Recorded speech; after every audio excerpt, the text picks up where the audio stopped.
요즘 국제선을 타시면 클래스가 3개가 있는 걸 아실 겁니다. 맨 처음에 이코노미, 그 다음에 비즈니스 클래스, 퍼스트 클래스 있습니다. 요번에 제가 퍼스트 클래스 위에 한 클래스가 더 있다는 걸 알았어요. 에미레이트 항공을 탄 다음에 이코노미석의 옆에 3자리가 쫙 비어있는 그런 자리를 퍼스트 클래스 위에, 예, 굉장히 썰렁하네요. 잘 못 알아들으시는 것 같아요. 예, 이코노미 옆에 3자리가 쫙 비어서 그게 이제 퍼스트 클래스보다 더 좋다는 걸 알았습니다. 하여튼 뭐 그렇게 해서 두바이에 16시간을 타고 도착을 했는데, 그 다음날 아침에 아잔이라고 하는 뭐 아우아우아우아 뭐 이런 소리가 이렇게 나기 시작하는데 호텔방에서 너무 깨끗하게 잘 들리더라고요. 하루에 이 모스크에서 나오는 그 5번의 이제 기도할 시간이라는 것을 알리는 아잔이라고 하는 소리였습니다. 아랍말이라 무슨 얘기인지 몰라서 이게 무슨 뜻인가 살펴봤더니 그런 얘기예요. 알라는 가장 높은 신이다. 알라는 가장 높은 신이고 알라 외에는 다른 신이 없다는 것을 내가 증언하노라. 그리고 무하메드가 알라의 메신저고, 그러니까 come and pray, 와서 기도하라, 그런 얘기를 노래로 하는 거예요. 5번씩 하루에 새벽 5시 반부터. 모레 가면 기도 시간이 되면 프레어 타임 해가지고 여기에는 어디에 가서 기도할 수 있다는 것을 알려줍니다. 이 두바이는 리버럴한 모슬렘 칸트리이기 때문에 뭐 이 카페 깔고 그 자리에서 막 기도하는 사람은 보기가 쉽지 않았어요. 그렇지만 모레도 그 아잔 소리가 나면 전광판에 기도하는 시간이라고 나오고 기도하는 장소가 어딘지를 알려주었습니다.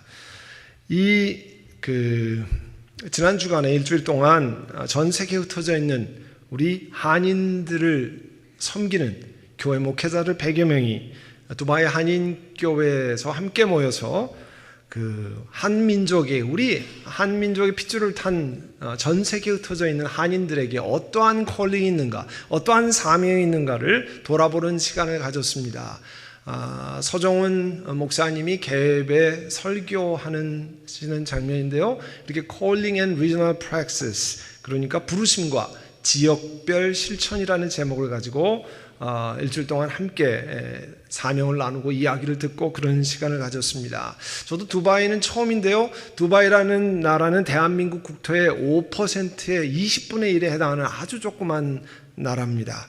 이 두바이가 저를 놀래게 한 것이 몇 가지가 있는데요. 30만 명밖에 안 되는 그 본토 사람, 에미레이트 사람들이 250만에 달하는 외국인을 철저히 통할한다는 거예요. 그래서 자동차 번호편도요, 두바이의 오리지널 사람들은 숫자가 4개가 있고 외국인들은 5개가 있어서 보기만 하면 외국인이라는 것을 알 수 있게 해줍니다. 여러분이 그 두바이 사진 나는 걸 많이 보셨을 텐데요. 두바이의 제일 유명한 것이 부르즈 칼리파라고 하는 163층 빌딩인데 저 사진은 보이지 않고 저 왼쪽에 있습니다. 저거는 인공으로 섬을 만드는 팜 주메이라라고 하는 곳에서 두바이 마리나라고 하는 곳을 찍은 건데요. 저 빌딩들이 100층 이상이 2군데, 90층, 80층이 뭐 4-5군데 돼서 세계에서 가장 높은 그 아파트에 거주하는, 그리고 그 밑에는 운하를, 큰 해를 파서 다니는, 다른 곳에서 정말 보기 어려운 그런 것을 만들어 놓았습니다. 그런데 저는 이 두바이를 선전하려고 하는 것이 아니라 그것보다 더 중요한 것은 그 300만의 모슬렘 컨트리의 사막의 땅에 살고 있는 한국 사람들이에요. 저를 공항에서 라이드한 집사님이 한 15년을 거기서 사셨는데 저희 다른 목사님이랑 여기 얼마나 한국인이 있습니까? 그 집사님 얘기로는 3만 명이 삽니다 그러더라고요. 제가 깜짝 놀랐어요. 근데 그 중에 80-90%가 다 주재원입니다. 주재원이라는 얘기는 임기가 있다는 얘기죠. 4년 정도 살고 전부 4년마다 이렇게 다 바뀌는 거예요.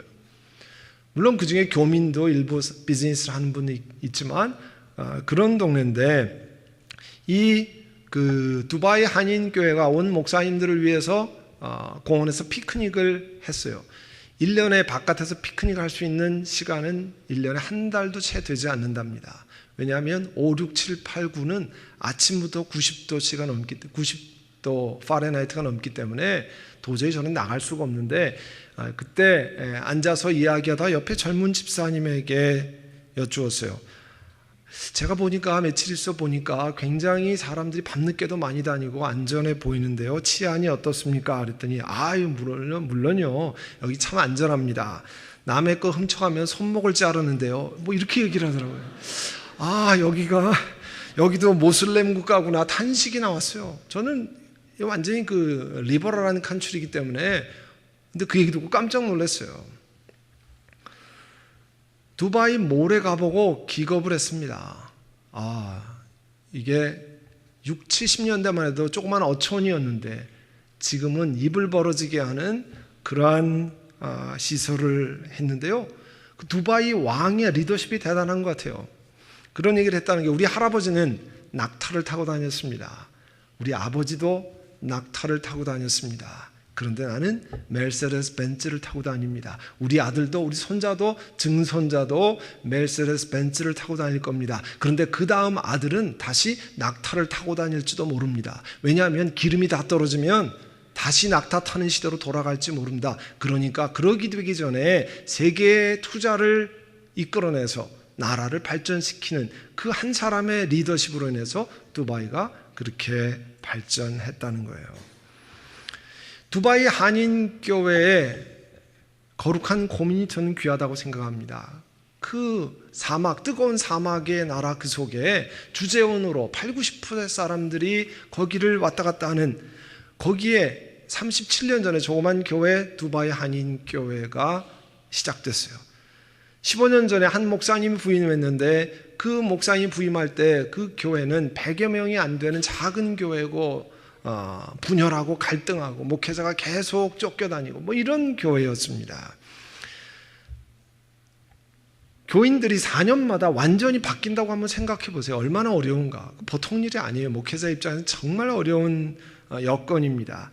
그리고 우리처럼 따로 교회를 얻을 수 있는 형편이 아니라 두바이에서 허락한 종교 부지에서 건물을 빌려서 예배를 드리고 또 이 교회가 15년, 그 목회자가 부임하는 15년 후에 재적교인 2,000명의 교회로 성장했어요.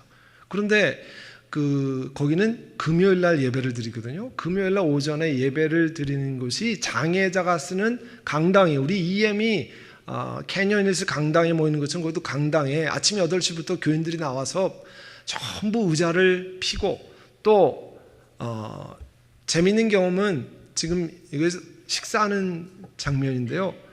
장소가 없어서 복도에 전부 서서 1년 내내 서서 친교를 하는 거예요. 앉을 자리가 딴 데 장소가 없으니까.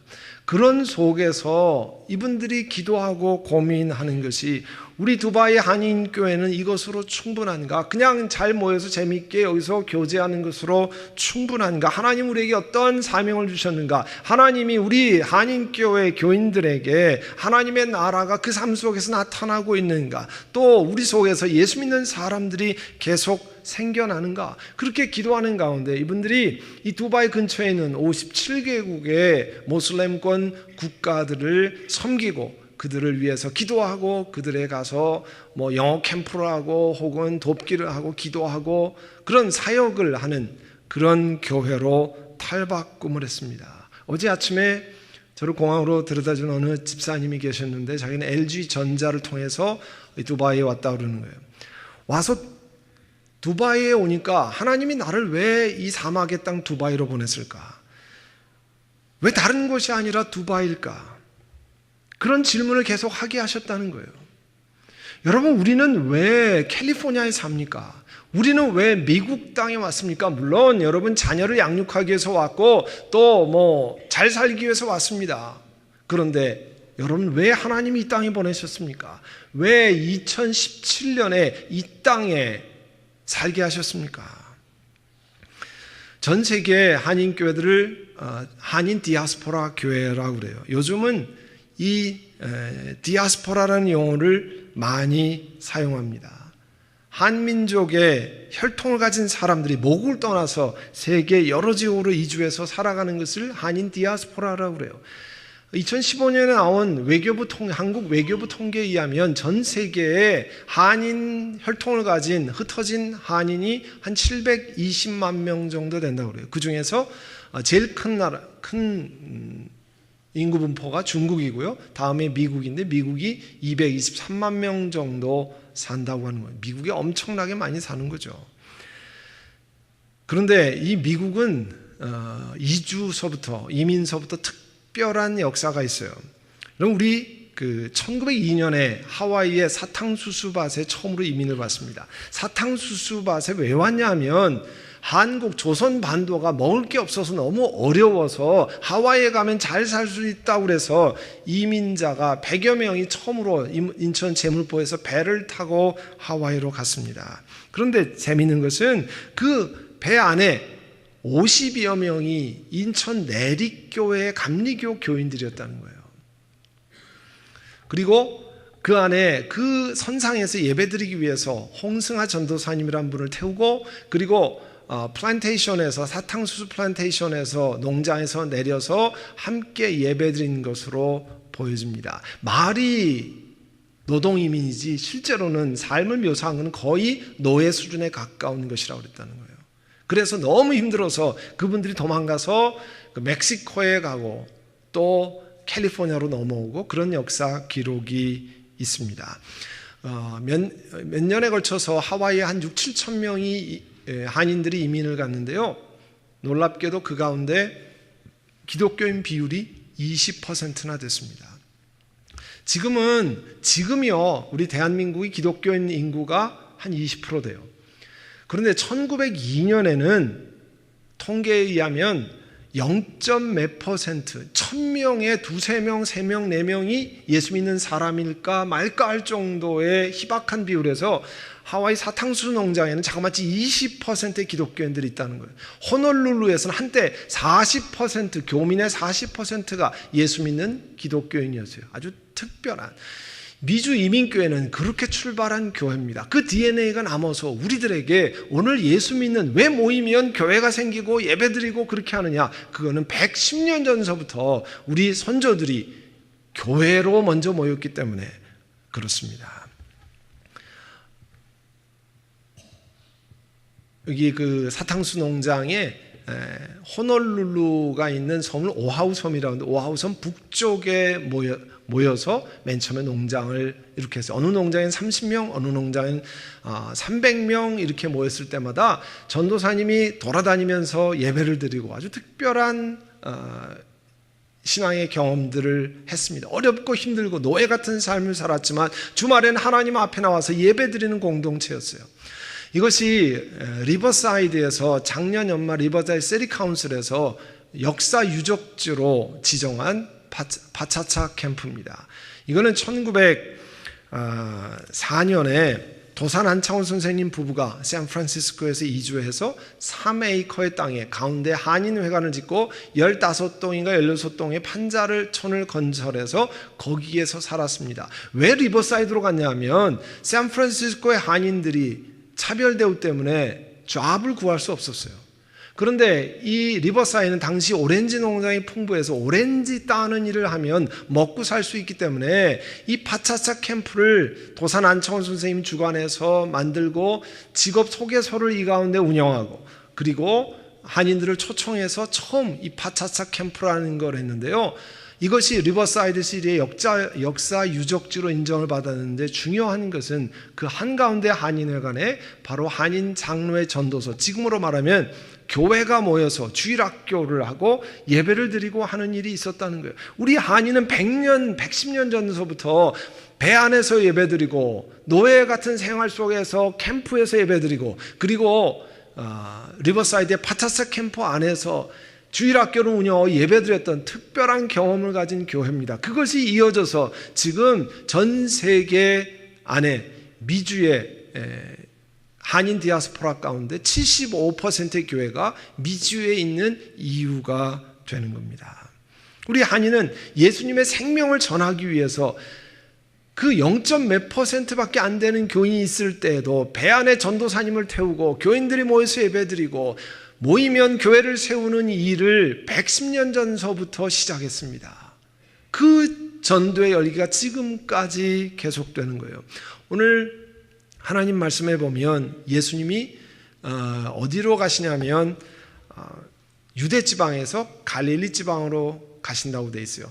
예루살렘이 있는 쪽이 남쪽이 유대 지방이고요. 저 북쪽이 갈릴리 지방인데 보통 유대 사람들은 어떻게 가냐면 유대 지방에서 갈릴리 지방 가려면 요단강 쪽에 이 강둑을 따라서 갑니다.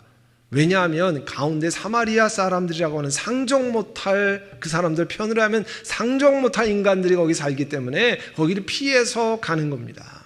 그런데 예수님은 그 가운데로, 유대인들이 불편해하는 그 가운데로 가셨어요. 여러분, 만약에 월마트에 갔는데 저기에 내가 상종하기 싫은 사람이 나타났다. 그러면 여러분 어떻게 하십니까? 다른 아일로 싹 들어가잖아요. 네? 안 보이게. 그리고 저쪽으로. 왜냐하면 워낙 넓으니까 뭐 피해서 가면 돼. 그런데 그 사람을 맞닥뜨리러 가서 불편하지만 그 관계를 해소하고 뭐 이렇게 하는 거는 자기의 컴포트 존을 넘어가는 굉장한 노력이 필요한 것 아닙니까? 그런데 예수님이 그 불편한 지역으로 가셨어요. 사람들이 불편한 지역으로 가셨어요. 시카고의 윌로우 크릭 교회를 섬기는 빌 하이벨스 목사님이 이런 도표를 제시했는데요.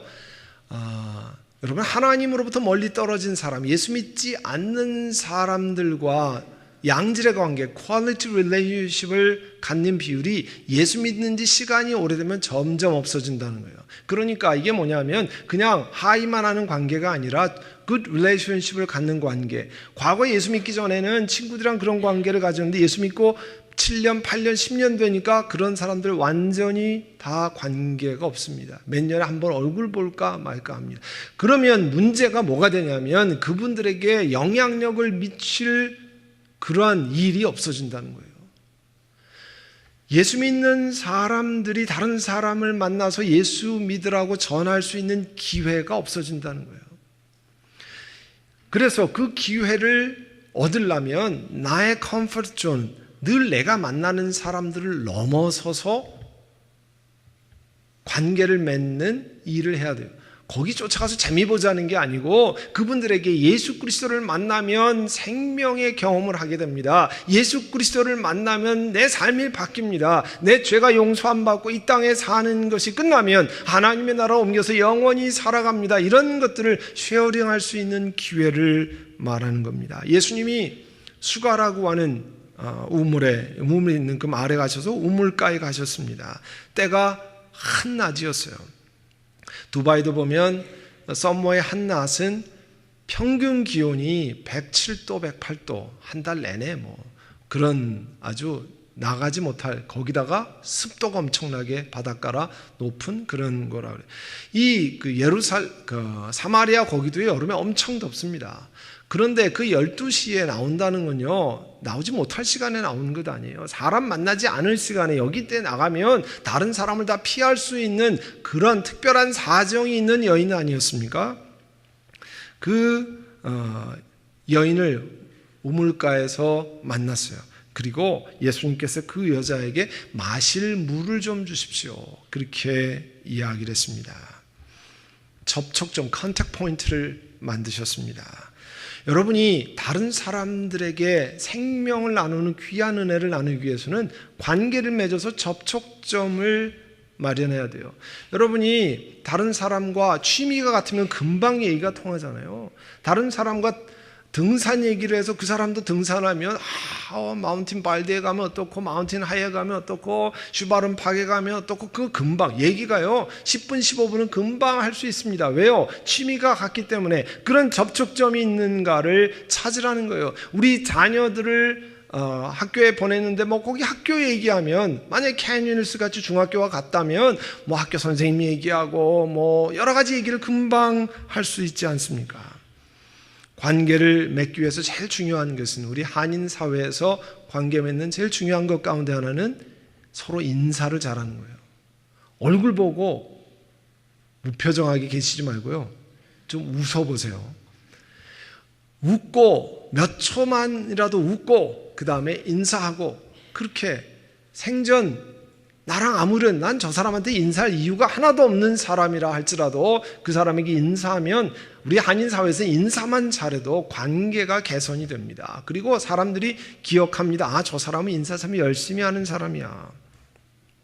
그래야 관계가 맺어진다는 거죠. 우편 배달부가 와서 혹시 메일을 받으면 UPS, FedEx에 소포를 받으면 너무 감사합니다. 이 물건을 배달해줘서 너무 감사합니다. Thank you for bringing me the good package. 당신 때문에 이런 선물을 받을 수 있게 너무 감사합니다. 그러면 전달하는 사람 기분이 참 좋잖아요.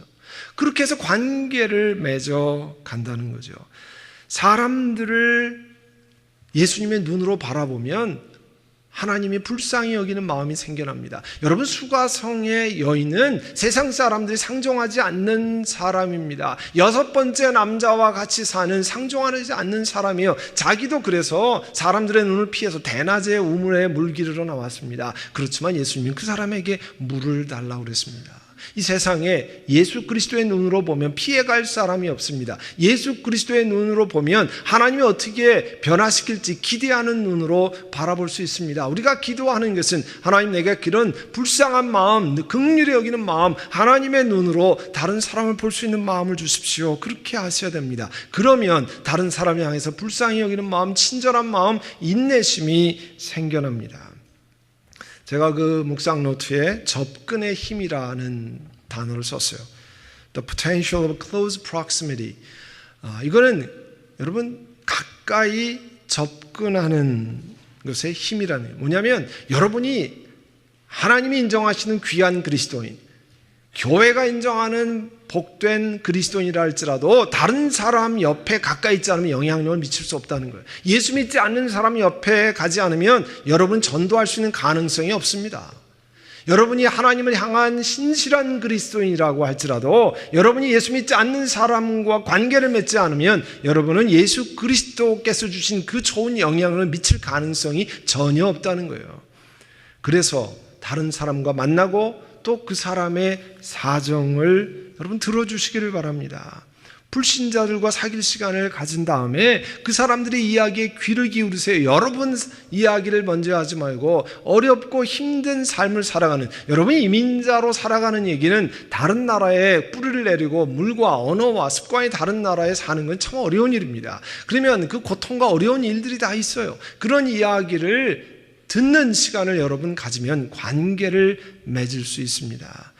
고린도전서 9장 22절에 내가 유대인에게는 유대인같이 되고 내가 헬라인에게는 헬라인같이 하는 이유는 사도 바울이 뭐라고 그러냐면 몇몇 사람을 예수의 이름으로 구원코자 함이라. 그가 그렇게 만나는 것은 다른 이유가 하나도 없고 그 사람들을 주님 앞에 건져내려고 한다는 거예요. 왜냐하면 그게 정말 귀한 일이기 때문에. 자기가 알지 못했을 때 예수 믿는 사람 핍박하며 다녔는데 예수 그리스도를 만난 다음에 자기 인생이 완전히 바뀌어서 예수 믿는 것이 이 세상에서 가장 큰 복인 것을 알고 그 사람들을 건지기 위해서는 유대인들은 유대인같이, 로마인은 로마인같이 접근하는 게 이유는 몇몇 사람을 구원하기 위해서. 여러분, 지금부터 하나님의 나라의 부르심을 받을 때까지 왜 이 땅에서 일을 하십니까? 왜 비즈니스를 하십니까? 왜 자녀를 양육하시고 이 땅에 왜 주재원으로 오셨습니까? 여러분, 하나님께 물으셔야 됩니다. 왜 하나님이 나에게 이런 비즈니스를 하게 하십니까? 왜 이런 시간을 통과하게 하십니까? 하나님 앞에 물으셔야 됩니다. 사마리아 여인이 예수님이 자기에게 물을 달라고 하니까 굉장히 궁금해졌어요. 왜냐하면 유대 사람 남자들은 사마리아 여인을 보면 다 피해가는데 아주 상종을 안 하는데 유대 사람이 사마리아 여인에게 물을 달라고 하니까 궁금해졌습니다. 한 사람이 자기의 컴포트존, 편안한 지역을 넘어서서 다른 사람에게 이야기를 하니까 오히려 거꾸로 그 사람이 궁금해졌어요. 우리가 착각하기 쉬운 것은요, 내가 이런 노력을 기르면 금방 이 사람이 돌아오기, 그렇지 않습니다. 오랜 시간이 걸립니다. 지난번에 제가 어떤 간증자, 자기 남편 전 20년이 걸린 사람이 있어요. 그보다 더 걸리는 사람도 있습니다. 몇 년 동안 수고해야 될 사람도 있습니다. 그러나 하나님께서 그런 사람들에게 그 상황을 넘어가면 그 영혼 가운데 궁금한 마음이 생겨요. 저 사람은 왜 그렇게 살까? 왜 저 사람은 일요일만 되면 다른 일 열일을 제쳐놓고 교회 갈까? 저 사람은 왜 하나님 앞에 기도하는 자리에 나갈까? 궁금해지게 되어 있습니다. 그리고 사람마다요, 아무리 다 좋은 때만 있는 게 아니잖아요. 힘들고 어려운 때 내가 어려운 사정을 들어줄 사람이 다 필요하게 되어 있습니다. 이 여인도 6번째 남자랑 살지만 인생이 참 괴로웠습니다. 인생이 행복했으면 그렇게 살았겠습니까? 얼마나 고달픈 인생을 삽니까? 힘든 인생을 삽니까? 그런데 그 자기를 상종하지 않는 유대인 남자가 자기의 물을 달라고 할 때 궁금해졌어요. 그래서 예수님이 이야기를 하셨습니다. 나에게 내가 물을 달라고 하는 사람이 도대체 누군지를 알았다고 하면 내가 그에게 생수를 요구했을 거고 다른 것을 요구했을 거고 그는 너에게 생수를 주었을 것이다. 여러분, 이제 예수님이 그 자기와 만남 속에서 비밀을 소개하고 있습니다. 예수님이 누군지를 알게 되면요, 사람들이 도움을 청하게 되어 있습니다. 여러분 친구가 누군지 몰랐는데 만약에 그분이 엄청난 도움을 줄 수 있는 사람이라면, 여러분의 문제를 해결해 줄 수 있는 사람이면 도움 안 청할 사람이 어디 있습니까? 도움 청합니다. 당연히 도움을 청하게 돼 있어요. 그 힘을 가질 수 있는 거니까. 제가요, 미국에 처음에 86년에 올 때 그때는 여권을 안 내줬어요. 아무나 여행할 수 되지 않았습니다. 반드시 토플 시험을 보고 토플 시험을 통과하고 유학생 비자를 받아야만 여권을 만들 수 있었어요. 그런데 그 학교 등록 시간이 며칠밖에 안 남았어요. 근데 여권을 만드는데 미니멈 열흘 이상 걸린다는 거예요. 그때 제 가까운 친구가 생각이 났습니다. 왜냐하면 제가 정외과 출신이거든요. 제 친구가 외교부의 직원이었어요. 거기 외교관이었어요. 그 친구한테 사정을 설명하니까 정상적으로 가면 열흘이 걸리는데 그 외교부 직원이 이렇게 다니면 하루에 될 수 있다는 거예요. 그래서요, 그 하루에 그 친구가 해줘가지고 학교 개학 직전 전날에 미국에 도착할 수 있었어요. 그렇다고 불법을 저지른 그런 건 아닙니다. 정상적으로 그렇게 했는데요. 그게 뭐냐면, 여러분이 하나님이 누구신지를 경험하면, 예수 그리스도가 누구신지를 경험하면 그분에게 도움을 청하게 되어 있습니다. 그분의 삶을 통해, 예수님을 통해서 인생이 변화되는 것을 알기 시작하면 도움을 청할 수 있게 되어 있어요. 오늘 여인에게 예수님이 얘기하잖아요. 내가 누군지를 알면 나에게 생수를 청했을 거라고 얘기했어요. 그랬더니 그 여인이 뭐라고 얘기했습니까? 사람들이 다 물을 마시면 다시 목을 마르지만 14절에 내가 주는 물을 마시는 사람은 영원히 목마르지 않을 것이다. 내가 주는 물은 그 사람 속에서 영생에 이르는 샘물 되게 할 것이다 했어요. 그랬더니 그 여자가 뭐라고 그랬습니까? 그 여인이, 수가성에 있는 여인이 그 물을 내게 주셔서 내가 목마르지 않게 하옵소서. 그게 뭐냐면 정말 영생에 대한 목마름이 생겨났다는 겁니다. 우리가 영혼을 위한 기도의 온도를 높이자고 하는 그것이에요. 여러분이 말 잘해서 다른 사람을 교회에 오게 할 수 있습니까? 여러분은 다른 사람이 말 잘해서 이 자리에 와서 예배드립니까? 아닙니다. 여러분 영혼 가운데 하나님을 사랑하고 하나님을 섬기는 마음이 생겨났기 때문에 교회에 오는 거지, 다른 사람이 말 잘해서 오는 것 아닙니다. 그러니까 나는 전도할 말을 잘 못하는데요, 걱정하실 필요 하나도 없어요. 그걸로 되지 않습니다. 말 잘해도 안 올 사람은 절대 안 오고요, 말 못해도 올 사람은 다 옵니다. 그 얘기는 뭐냐면 하나님의 성령께서 여러분 영혼, 다른 사람의 마음에 갈증을 주셔야 돼요. 아무리 좋은 게 있어도요, 목마르지 않고 배부르면 안 먹게 돼 있어요. 이번에 갔더니 어느 선교사가 아프리카의 사파리, 그 동물원 사자 사파리를 본 얘기를 하는데요, 사자가 배부르면 그 앞에 있는 사슴을 가지고 발로 이리 치고 저리 치고 한다는 거예요. 배불러서 안 먹는다는 거예요. 그런데 배가 고프면 전력 질주해가지고 가서 잡아먹잖아요. 하나님의 성령께서 역사하셔서 우리 영혼 가운데 영원을 향한 이터널 라이프에 대한 그런 목마름을 주시면 사람들이 예수 그리스도를 영접하고 예수님 앞에 나오게 되어 있습니다.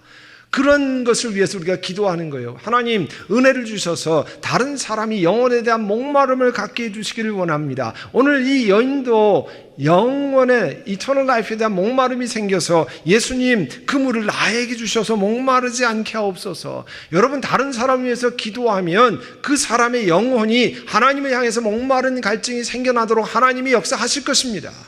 아멘. 그것을 위해서 함께 하는 거예요. 사랑하는 성도 여러분, 우리가 앞으로 기도하려고 합니다. 앞으로 우리의 마음을 쏟으려고 합니다. 내 삶의 불편한 영역이지만 그것을 한 걸음 넘어서 가려고 합니다. 그거는 우리가 예수 그리스도란 생명의 은혜를 경험한 것처럼 다른 사람도 예수 그리스도를 만나는 놀라운 은혜를 나누기 위한 우리의 노력입니다. 하나님이 우리 선한목자 장로교회에 그런 은혜를 주셔서 우리도 변화받고 건짐받은 것처럼 다른 사람도 주님 앞에 오기를 간절히 소원하는 마음으로 우리가 행진해 나아갈 것입니다. 기도하겠습니다. 이 시간 우리 함께 기도하겠습니다. 하나님, 다른 사람을 불쌍히 여기는 마음을 주옵소서.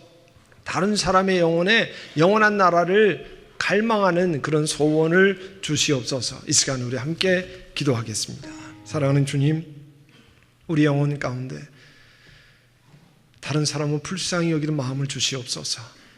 그래서 우리만 예수 믿고 즐거워하는 것이 아니라 다른 사람들도 생명의 예수님을 만나는 귀한 은혜를 허락하여 주시옵소서. 그 일을 위해서 우리가 함께 매진하고 함께 기도하려고 하오니 하나님 기뻐 받아 주옵소서. 예수님의 이름으로 기도하옵나이다. 아멘.